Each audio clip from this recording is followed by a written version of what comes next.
So I've made some small adjustments to the lighting in this level. The lights were a little bit too dull, not saturated enough. So for example, with this light in front of the large house, I've just dragged it out a little bit from where it was, increased its range to 25 and increased its intensity up to about 5. Okay, so if I choose another one, this is the one around the back of this house. Okay, so this one's been dragged out just a little bit, increase the range to 15 and the intensity to 3.5.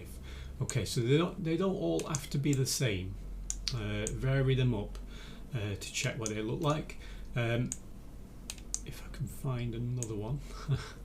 Here we go. This one in front of this house is a good one. We want it to be visible even through the fog. Okay, so this light, I've dragged it quite far forward, increased its range to 25 and its intensity to 4.5.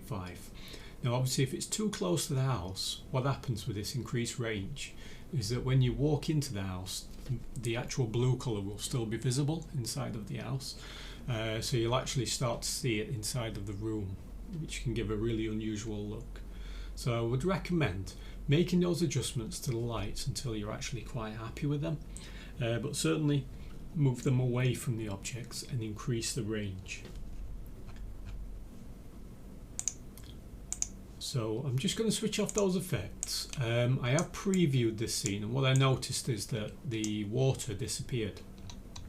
Okay, so the reason why that happened is because it's been marked as static. The actual water itself should always be dynamic. Okay, so I didn't realize that that was part of the list there. So as long as you have it selected, which apparently I do, but now I can't click off it. There we go. We've got it selected, water plane 2. We just uncheck the static and then obviously it will reappear when we start playing again. Now the same thing applies to the lighthouse as well. So let's find lighthouse, which is just right here.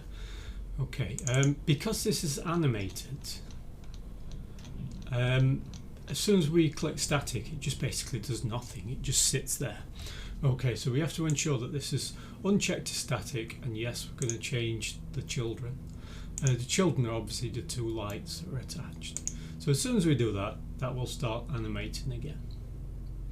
Okay, so I think we are now done with the visuals, and in the next video I'm just going to do a walkthrough so that we can see the final effect that we've created.